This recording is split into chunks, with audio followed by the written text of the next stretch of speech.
同大家分享過往我哋計劃瑞士自由行嘅細節，為你哋到瑞士旅遊提供有用嘅方法、方向同埋想法。第一步，先考慮天數同埋季節。決定天數嘅時候，要考慮到瑞士旅行通行證去使用嘅天數。瑞士旅遊通行證係瑞士旅行係好方便嘅工具，你可以隨時嘅登上列車啦、巴士啦、遊船，而且某啲嘅景點仲有優惠價。詳細查閱訂購嘅網站嘅資料，當中連續有3、4、6、8、15天嘅 pass， 或者一個月裡面有唔同嘅天數選擇。另外，決定季節時候要留意瑞士旅遊嘅旺季。瑞士旅遊嘅旺季嘅旅費咧係會較為高，因為歐洲都喺度放緊暑假，加上咗夏天十分之適合各種嘅戶外活動，而且高山都可以去哦。所以旺季住宿建議係提早2至到6個月係預訂。瑞士旅遊嘅淡季，瑞士旅遊嘅淡季就係春秋兩季，因高山多半都喺度融雪或者仲未落雪，較多嘅纜車設施都未開或者進行維修，因此旅遊淡季嘅瑞士人咧係比較少，費用都下降一啲。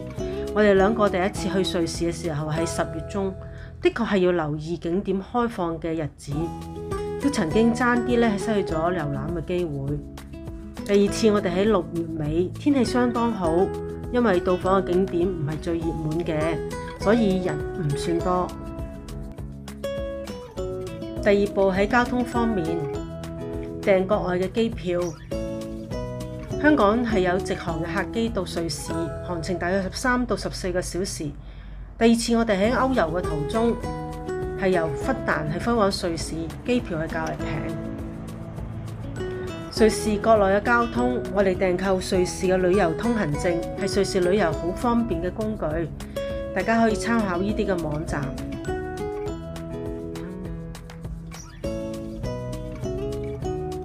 大家可以自行嘅比較價格。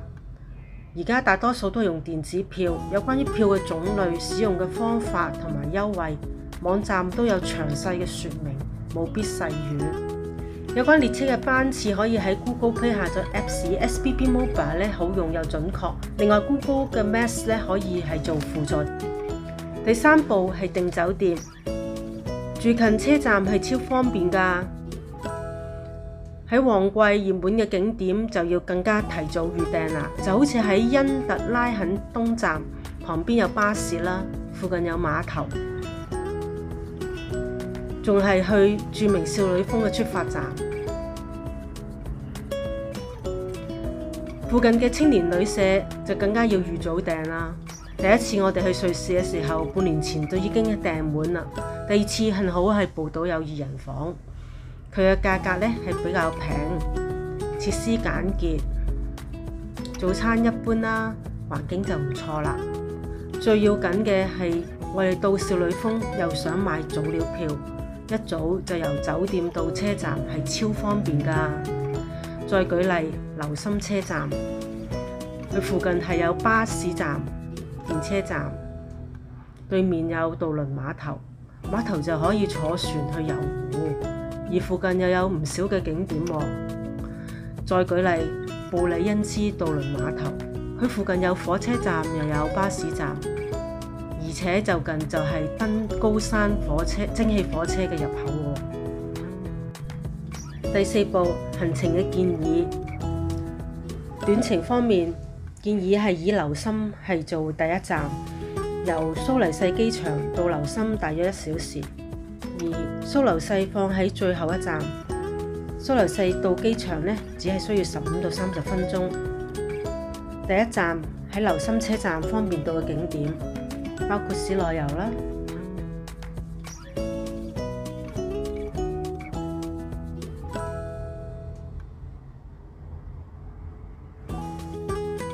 由留心車站出發，可以去遠一啲嘅皮拉圖斯峰、鐵力士峰。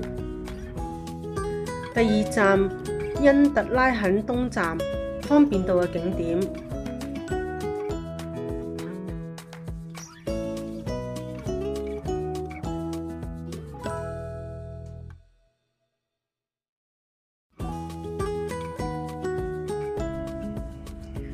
蘇黎世車站建議可以去嘅景點包括市內遊啦，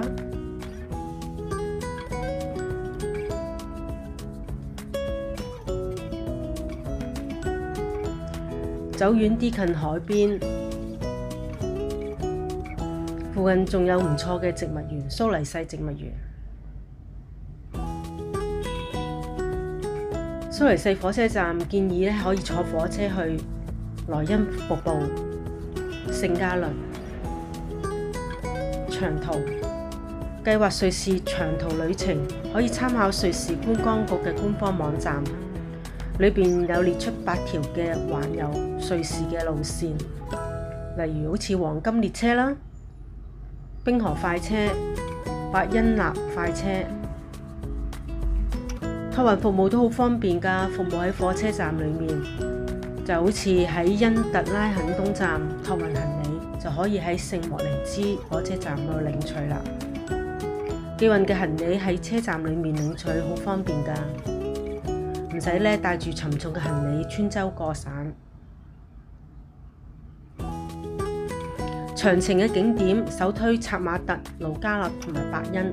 第一個策馬特係世界著名嘅滑雪勝地，係瑞士著名嘅冰河快車嘅終點站。策馬特係冇車嘅小鎮嚟㗎，所有嘅燃氣嘅機動車都禁止進入，所以空氣係超清新㗎。喺車站嘅對面有登山鐵路，可以坐登山嘅鋸齒列車上山觀賞馬特洪峰。第二個推薦嘅係盧加諾，係瑞士最南端嘅一城市。城市地處盧加諾湖，被盧加諾山脈咧包圍。由山上咧喺車站到市中心係有纜車到達㗎，而且設有無障礙通道，非常之方便。設有瑞士旅遊通行證，車費仲全免添，仲可以免費遊盧加諾湖。中途仲可以落船呢，係到唔同嘅景點。以盧加諾呢為落腳點呢，仲可以呢去坐火車去附近嘅羅加諾啦、貝林佐納睇城堡啦，都好方便㗎。第三個推薦係伯恩，係瑞士嘅聯邦政府嘅所在地。城市係被瑞士嘅高原主要嘅河流亞納河呢係環繞。佢舊城區咧已經成為咗聯合國教科文組織核定嘅世界遺產。舊城區嘅建築咧係俾你一個不一樣嘅瑞士風貌，係景色宜人，值得到訪。費用除咗交通費同埋酒店費之外，飲食係最昂貴啦，所以光顧超市係最慳錢嘅方法。電動輪椅嘅寄運咧，喺買機票之後就要同航空公司聯絡有關寄運嘅安排，特別係電動輪椅嘅電池係有特定嘅規格，要事先咧係向航空公司申報㗎。